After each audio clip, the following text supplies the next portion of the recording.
Meu irmão tornou minha vida um inferno, engravidou minha esposa e agora quer minha ajuda depois que nossos pais o deserdaram e deixaram para mim a herança de US$ 2 milhões. Meu irmão mais novo, David, sempre teve um ressentimento profundo em relação a mim. Se você acha que era por inveja, está enganado, ele era o filho preferido, não eu. Não havia motivo para ele sentir ciúmes. Para você entender melhor, nossa mãe sempre mimou o David. Ele era o menino de ouro da família. Ela preparava as refeições dele, lavava suas roupas e até me pedia para ajudá-lo com as tarefas da escola. Eu era obrigado a ajudar só porque éramos irmãos, mas nunca recebi o mesmo em troca. Aceitei isso, pois sempre fui bastante independente, talvez parte da culpa fosse minha, por sempre atendê-lo sem esperar nada de volta. Ele nunca me ajudava quando eu precisava e só vinha até mim quando queria algo. Enquanto eu era um garoto quieto, introvertido, que gostava de estudar e ficar na minha, ele era barulhento e agressivo, assim como nosso pai. Também sempre fui direto e honesto, nunca adoçando a verdade. Acho que minha mãe desenvolveu uma visão negativa de mim por isso. Esse favoritismo fez de David o queridinho da família, e eu nem me importava, até que ele começou a me humilhar por ser diferente. Ele zombava da minha altura, do fato de eu usar óculos, invadia meu quarto, lia meu diário e depois contava tudo para nossa mãe. Quando eu reclamava da invasão de privacidade, eles apenas riam e diziam que não era nada demais. Ele fazia coisas piores, quase quebrou meus óculos, colocava coisas nojentas na minha comida, uma vez colocou pedrinhas no meu cereal, mas felizmente percebi antes que quebrasse os dentes. Quando contei para minha mãe, ela só disse: "É assim que irmãos se aproximam." Sempre que brigávamos, David atacava exatamente os meus pontos fracos. Estudávamos na mesma escola, então ele sabia que alguns colegas me intimidavam. Em vez de me apoiar, ele se unia a eles, me chamando de perdedor, e dizendo que eu era um fracasso. Uma vez, depois de uma discussão por um motivo tão insignificante que nem lembro, ele me disse coisas mais terríveis ainda. Eu costumava ignorar os insultos, mas esse doeu de verdade, porque eu já enfrentava problemas de saúde mental naquela época. Hoje estou melhor, mas ouvir aquilo do meu próprio irmão foi devastador. Como meu pai estava sempre trabalhando e minha mãe não se importava, cheguei a ser repreendido por ela, que dizia que a culpa era minha por provocar o David. As coisas pioraram no ensino médio. Teve um episódio chocante. David tentou incendiar meu cabelo, e, inacreditavelmente, minha mãe o defendeu, dizendo que ele só estava brincando. Sério, quem age assim? Felizmente, meu pai finalmente ficou do meu lado. Ele reconheceu a gravidade da situação e chegou a ameaçar chamar a polícia. Esse foi o primeiro momento em que David enfrentou consequências reais. Ele ficou genuinamente chocado, e meu pai foi claro, aquilo não seria mais tolerado e ele precisava aprender a me respeitar como irmão mais velho. Mais tarde, meu pai entrou no meu quarto para conversar. Eu nunca esperei apoio dele, já que ele vivia dizendo como David era parecido com ele, e isso era verdade. Mas naquele dia, ele admitiu que passou anos esperando que David amadurecesse, e agora estava percebendo que o filho mais novo estava se tornando um verdadeiro valentão. Ouvir isso do meu pai foi um alívio enorme, quase chorei. Contei tudo o que David tinha feito comigo ao longo dos anos, inclusive o bullying na escola. Meu pai ficou chocado com o quanto eu tinha aguentado calado. No dia seguinte, ele foi à escola falar com a diretoria, exigindo medidas contra os agressores. Naquela mesma noite, ele me matriculou em aulas de MMA na academia da cidade e me disse: "Você precisa aprender a se impor." Confesso que, para um nerd como eu, aquilo parecia ridículo. Mas eu estava determinado. Organizei meu tempo e foquei com tudo nos treinos. Para equilibrar meus estudos, treinos diários e as aulas de MMA, precisei de muita disciplina, mas essa rotina mudou completamente minha vida, inclusive meu físico.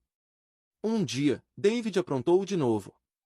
Ele roubou o dinheiro que eu vinha juntando havia semanas, uma mesada que recebíamos por ajudar nas tarefas de casa. David entrou no meu quarto escondido e pegou tudo. Eu o flagrei justo quando ele estava prestes a sair de bicicleta com os amigos. Exigi que ele devolvesse o dinheiro, mas David zombou de mim, dizendo que tudo que eu poderia fazer era correr e contar para o papai. Não sei o que me deu naquele momento, mas acertei um soco no rosto dele. Ele ficou completamente atônito, caiu para trás, e eu recuperei meu dinheiro do bolso dele antes de empurrá-lo de novo. David começou a chorar alto, o que, sinceramente, foi até engraçado. Minha mãe saiu correndo para ver o que tinha acontecido e, ao saber que eu havia batido nele, ficou surpresa e me repreendeu. Disse que eu deveria ser um exemplo melhor para o David, que, claro, ficou sorrindo ao me ver levando bronca. Minha mãe ainda reclamou com meu pai sobre o que eu fiz, dizendo que eu precisava ser controlado. Meu pai, sério, pediu que nós dois explicássemos a situação. Contei que David havia roubado meu dinheiro, que eu juntei com esforço. David tentou justificar dizendo que precisava do dinheiro para um encontro e que, como irmão, eu deveria ajudá-lo. Mas meu pai foi firme. Disse a David que ele devia agradecer por eu só ter dado um soco, porque se fosse outra pessoa, teria chamado a polícia. Ele ainda reforçou que David não tinha o direito de pegar nada de ninguém sem permissão. David não gostou nada disso e fez um escândalo, provavelmente esperando que nossa mãe o defendesse, mas meu pai se manteve firme.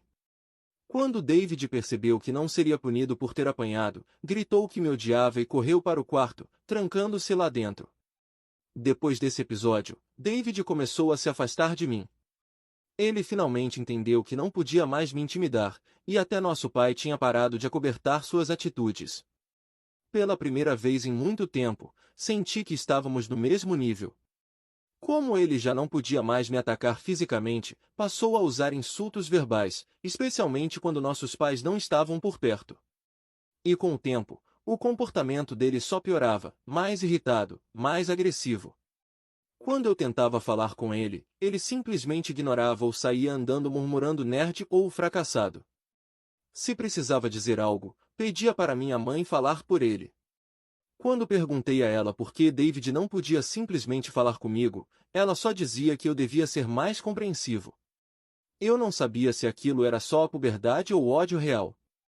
Com o tempo, lidar com os comentários dele se tornou insuportável, e eu sonhava em sair de casa e me livrar dele. Pedi várias vezes para minha mãe intermediar uma conversa entre nós, mas ela sempre se recusava, dizendo que não queria se meter. Quando perguntei por que David me tratava daquele jeito, ela desconversava. Eventualmente, fui aceito na universidade dos meus sonhos com uma bolsa de estudos por ser um dos melhores alunos. Meu pai fez até uma festa para comemorar, e até minha mãe parecia orgulhosa. Mas David ficou distante, mal reconheceu minha conquista. No dia da mudança, senti uma mistura de empolgação com o futuro e alívio por escapar daquele ambiente tóxico. Os primeiros meses na universidade foram libertadores. Fiz novos amigos, gostei das aulas e comecei a construir uma vida longe da atmosfera opressiva da minha infância. O medo constante dos ataques verbais do David sumiu, e no lugar dele surgiu uma paz que eu nunca tinha sentido antes. No segundo ano da faculdade, conheci Karen, em uma festa de fraternidade, através de um amigo, e a conexão foi imediata.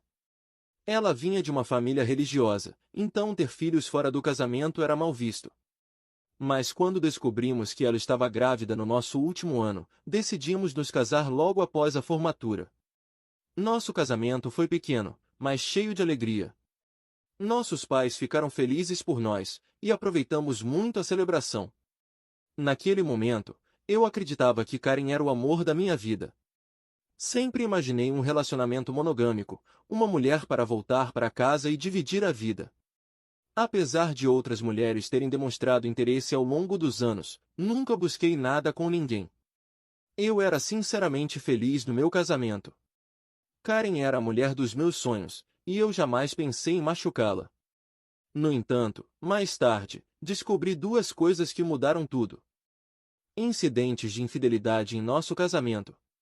Um deles foi um caso intermitente com um colega de trabalho casado que durou bastante tempo. O outro, uma breve recaída com um ex-namorado durante uma visita à família. Alguns podem pensar que fui ingênuo, e olhando para trás, não posso discordar completamente. Cada vez que nos separávamos por um tempo, eu acabava perdoando minha esposa. Eu não queria criar nosso filho em um lar destruído e acreditava que poderíamos superar esses obstáculos. O caso com o colega de trabalho aconteceu quando ainda éramos jovens, e eu atribuí aquilo a erros de juventude e má decisão.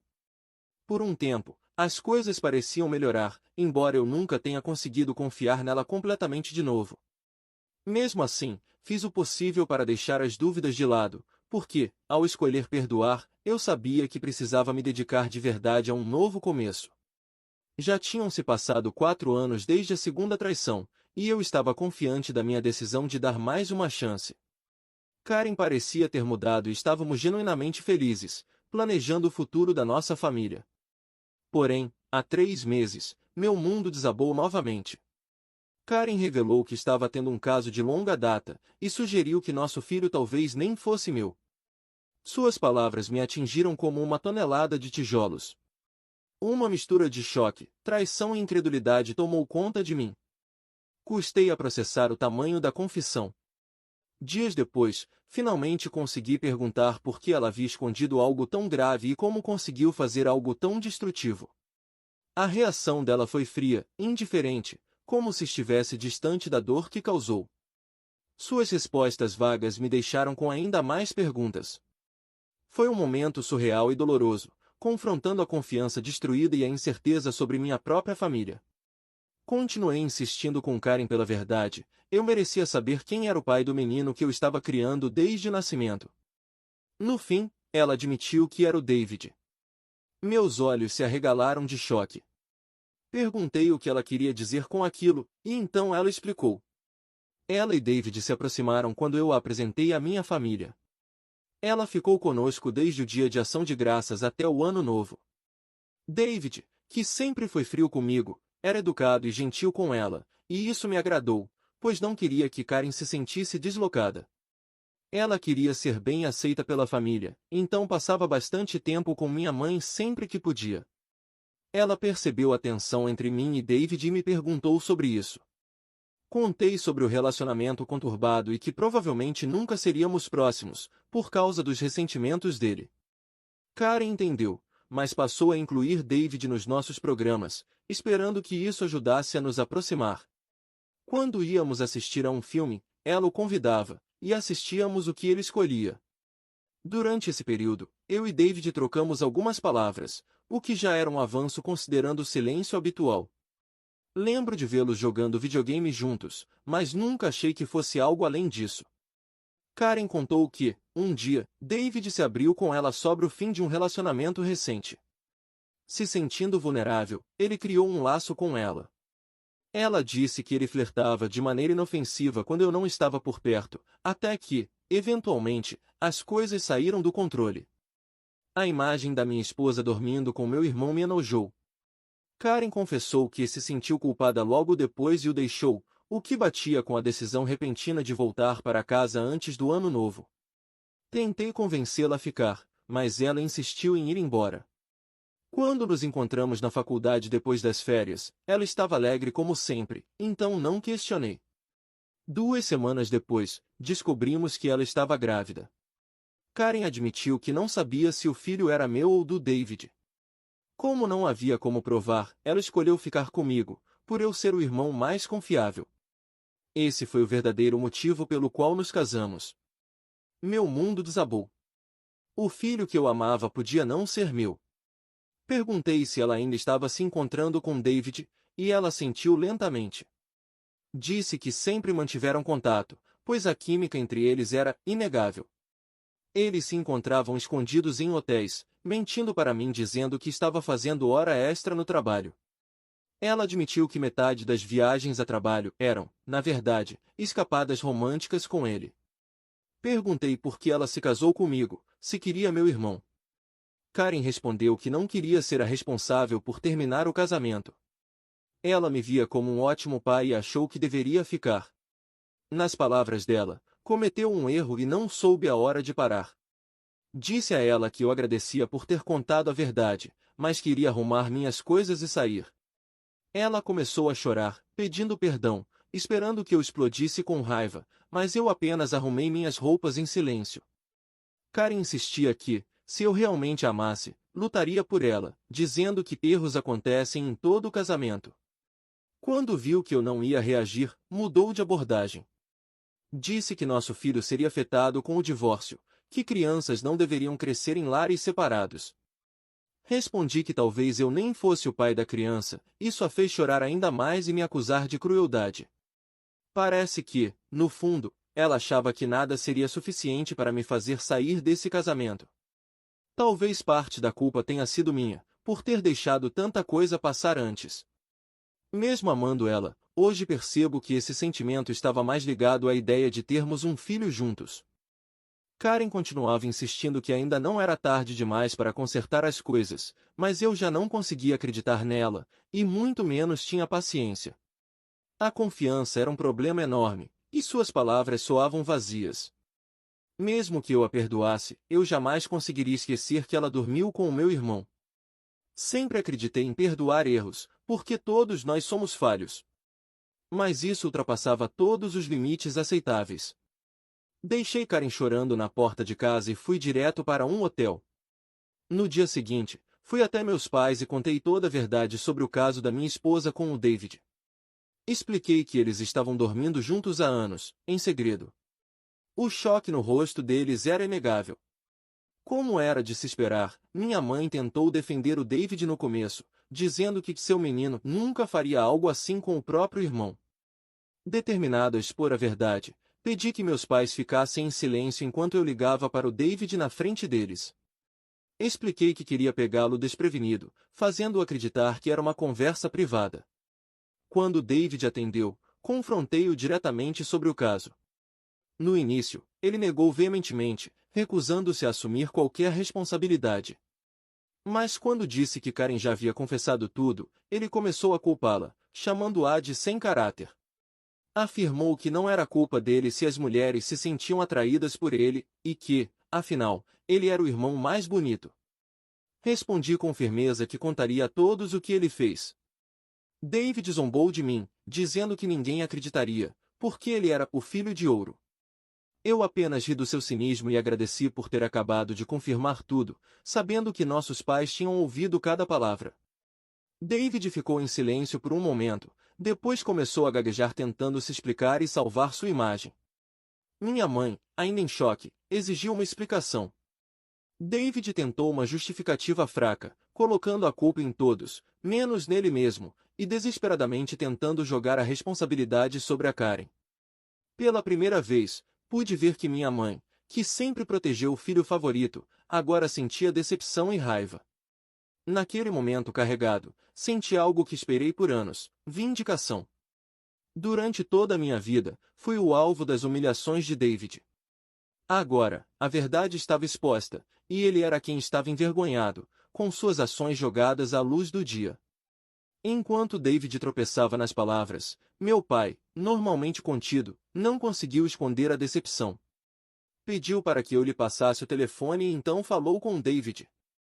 David, começou ele, com a voz pesada. O que você fez não é apenas uma traição ao seu irmão, mas à nossa família. Você dormiu com a esposa do seu irmão e continuou esse caso mesmo após o casamento.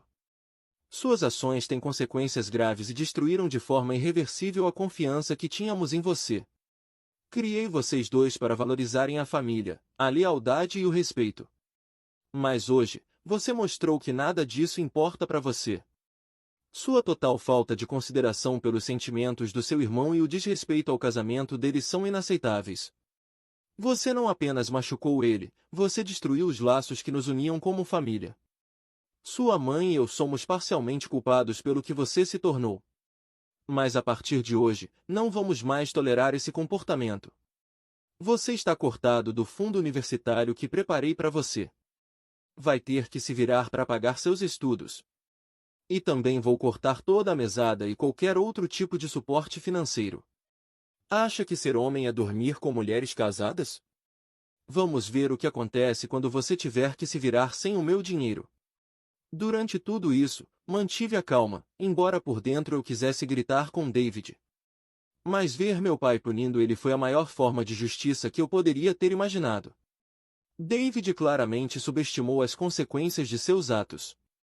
Minha mãe ainda tentou justificar David, mesmo com todas as evidências, mas meu pai encerrou a ligação bruscamente, cortando qualquer tentativa dele de se explicar. Depois, minha mãe se aproximou e me abraçou. Fazia muito tempo que isso não acontecia. Naquele abraço, havia um entendimento silencioso, um pedido de desculpas, um apoio verdadeiro. Ela pediu desculpas por nunca ter acreditado em mim. Meu eu de 14 anos jamais imaginaria viver esse momento, sendo finalmente acreditado e acolhido pela minha mãe. Em seguida, meu pai me ajudou a encontrar um bom advogado para o divórcio com Karen. Ela e o advogado tentaram jogar sujo, pedindo pensão alimentícia, alegando que eu ganhava mais. Mas o caso de infidelidade pesou muito a meu favor. Também fizemos um teste de paternidade, e foi confirmado. David era mesmo o pai do menino. Essa foi a parte mais dolorosa de toda essa história, mais do que descobrir a traição de Karen. Eu estava furioso. O filho que eu tinha amado como se fosse meu. Descobrir que o filho que eu criei não era meu foi devastador. Ainda assim, decidi me manter firme. Karen implorou para que eu continuasse visitando nosso filho, argumentando que ele não deveria ser punido pela situação. Mas eu simplesmente não conseguia vê-lo. Ele me lembrava demais do David, e eu odiava isso. Depois que o divórcio foi finalizado, senti uma sensação de liberdade me invadir. Me mudei para meu apartamento de solteiro. Era surreal viver sozinho, já que me casei muito jovem e nunca tive a chance real de experimentar a independência. No entanto, meu espírito naturalmente independente me permitiu me adaptar rapidamente a esse novo estilo de vida, e eu adorei. 2 semanas atrás, meu pai me ligou para dizer que estava considerando mudar o testamento, porque não queria deixar nada para o David. Meu pai é extremamente teimoso, e uma vez que ele decide cortar alguém da vida dele, ele não volta atrás. David tentou se reaproximar dos nossos pais e chegou até a aparecer na porta da casa deles, implorando por perdão, mas eles se recusaram a deixá-lo entrar. Até minha mãe, que geralmente cedia aos chiliques do David, parecia ter desistido dele, embora certamente tenha sido mais difícil para ela. David nunca me mandou uma mensagem se desculpando pelo que fez, o que mostra que ele não se arrepende de verdade, ele só está chateado por ter sido cortado pelos nossos pais. Meu pai me contou que planejava deixar tudo para mim, garantindo que David não pudesse contestar depois. Ele deixaria para o David apenas $1. Meus olhos se arregalaram de choque. Meu pai trabalhou duro a vida toda, e somando seus bens, fundo de aposentadoria e seguro de vida, tudo somava quase $2 milhões. A única condição no testamento era que, se meu pai morresse antes da minha mãe, ela poderia continuar morando na casa, mesmo com a posse transferida para mim. Eu não me importava, pois queria cuidar dela em seus últimos dias. De alguma forma, o David descobriu isso. Incapaz de falar com nossos pais, ele me ligou ontem, tentando se redimir. Explicou que estava com dificuldades na faculdade e que, após Karen descobrir a paternidade da criança, ela vinha exigindo pensão. Disse que estava sem dinheiro, procurando emprego de meio período, mas sem sucesso. Implorou para que eu falasse com a família, para recomeçarmos do zero, ele realmente precisava da minha ajuda. Eu ri na cara dele e disse que estava acabado com ele. Lembrei que ele deveria ter pensado nas consequências antes de dormir com minha esposa e engravidá-la. David argumentou que eu estava sendo injusto e que Karen também era culpada, com isso, eu concordei. Mas lembrei que já havia me divorciado dela, então agora ela era a responsabilidade dele. Ele não deveria me ligar para reclamar dela ou da criança, essas eram as consequências das escolhas dele. David começou a levantar a voz, mas eu o interrompi, lembrando que ele não era mais o filho favorito da família, e sim a ovelha negra que dormiu com a esposa do próprio irmão. Nesse momento, David começou a chorar, dizendo que todos, inclusive nossos avós e parentes, tinham virado as costas para ele. Embora isso fosse verdade, já não era mais problema meu. Disse a ele que tínhamos acabado, e que nunca mais me ligasse, pois eu já não o considerava mais meu irmão.